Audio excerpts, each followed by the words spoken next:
From Storm Tracker 6, this is Forecast First, sponsored by Auto Owners Insurance. Simple human sense.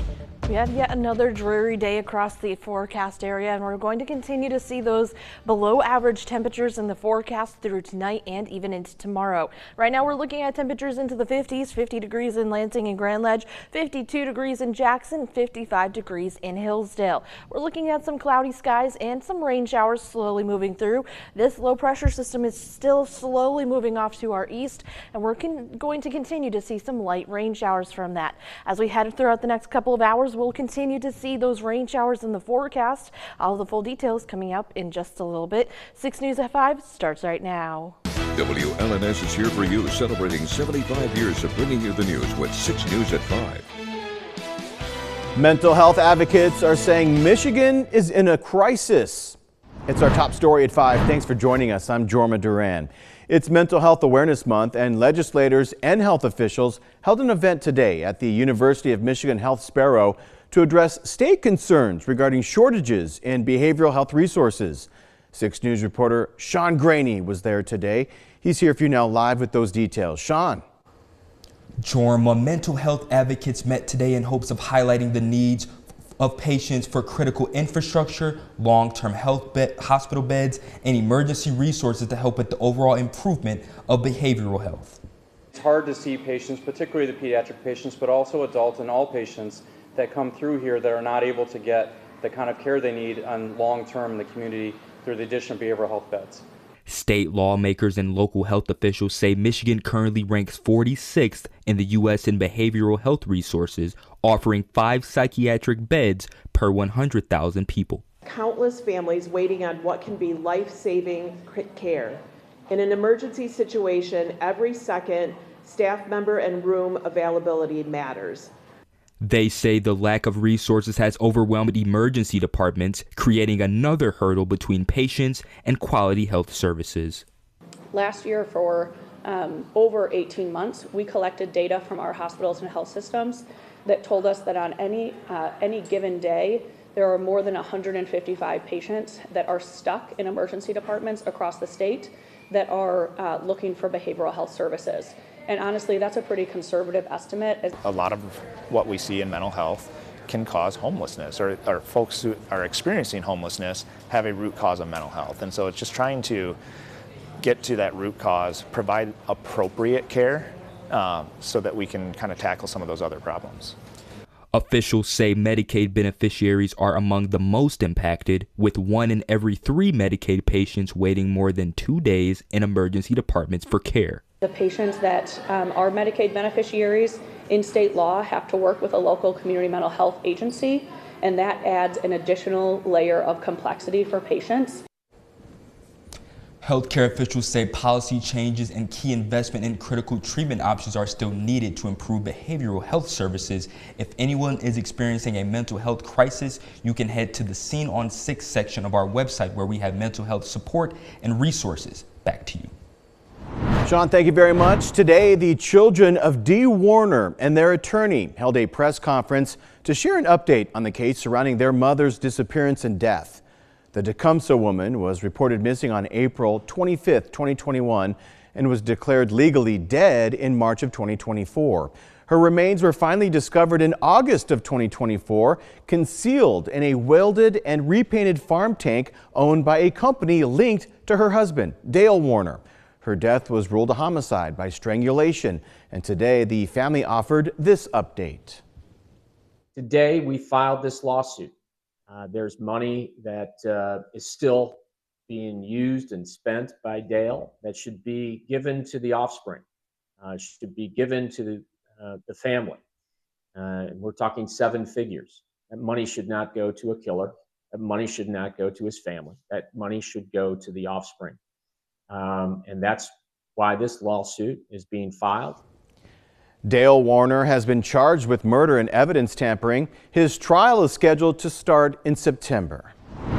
Hardline Republicans who are still opposed to what President Trump calls his One Big Beautiful Bill are expected to meet with the president this afternoon in an effort to reach an agreement on the massive budget package. Erica Brown is here for you with the latest from Capitol Hill. President Trump, how are you feeling, sir, about your big, beautiful bill today? Very well. We're doing very well. It's very close. While welcoming South Africa's president to the White House Wednesday, President Trump said House Republicans are close to agreement on a budget bill that is critical to his agenda. The comment came hours before an expected meeting between the president, House Speaker Mike Johnson, and key conservative holdouts. I think progress is made. I think that there is a pathway forward that we can see. The budget package includes an additional $350 billion for border security, deportations, and defense, and spending cuts to entitlement programs.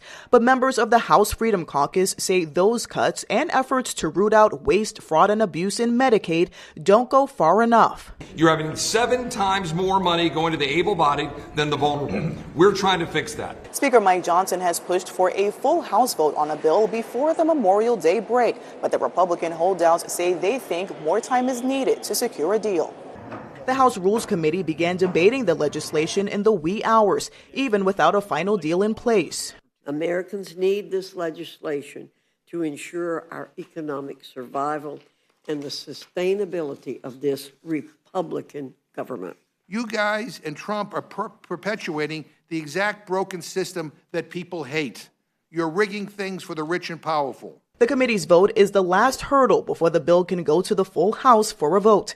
Erica Brown, CBS News, Capitol Hill. On the local political front, Governor Gretchen Whitmer delivered her Road Ahead speech in Flint today. In it, she laid out her vision to secure advanced manufacturing investments and to make it easier to create and keep good-paying jobs in Michigan. She also set an ambitious goal for the state to start building a semiconductor manufacturing facility, also known as a fab, by the end of her term. These are jobs that Michiganders can do. Most jobs building a fab don't require a bachelor's degree. Most permanent fab jobs, however, require a 2-year degree or certificate, which a majority of Michiganders now have. If you don't have higher education or training yet, we will help you with a paid apprenticeship or tuition-free program like the Michigan Reconnect. Governor Whitmer also said she would continue to lobby for more federal projects like the new fighter mission at Selfridge Air Base. The state police released their weekly road report today. Since last week, 20 people died on Michigan roads for a total of 314 this year. 81 more were seriously injured, for a statewide total of 1,549 so far. Compared to last year at this time, there are 18 fewer deaths, but 12 more serious injuries.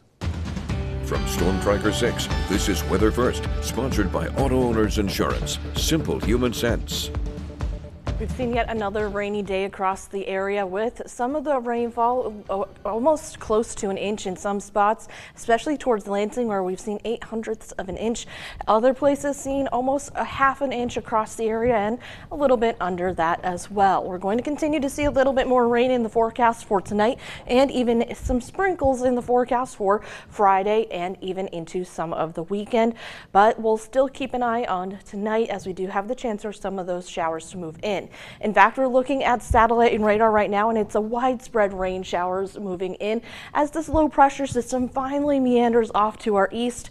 Eventually, we will see this system move fully out of the way, but it's going to take some time. As you can see, it's already moving into the Lake Erie area. It's going to merge with another low pressure system, and that's just going to cause it to linger a little bit. In fact, it might just move back a little bit before it moves fully back to the east. What does that mean? Well, it means that we're going to continue to see the cloudy conditions, the drizzly conditions, and the cooler conditions in the forecast for tonight and even until the end of the week. Let's track this all out for you. As we head into the afternoon and evening for tonight, we'll see those widespread scattered showers. I think the heaviest will be for tonight into tomorrow morning.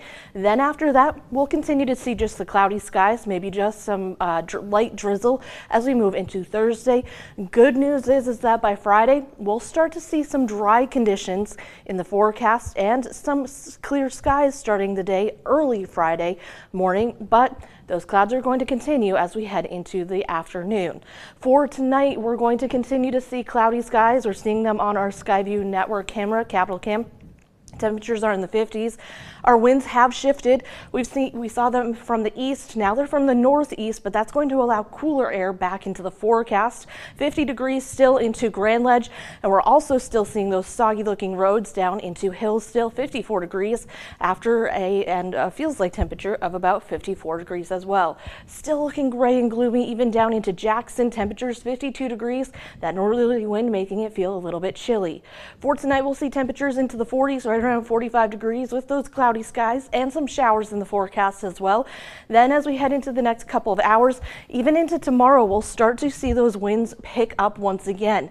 That will just aid in some of that cooler feel to the air across the area. So again, it's going to be cool, it's going to be damp, and it's going to be kind of chilly as our temperatures for tomorrow are going to struggle to stay into the 50s. We're still going to see around 55 degrees for tomorrow, which is still well below average considering we should be into the 70s as we head into this time of year.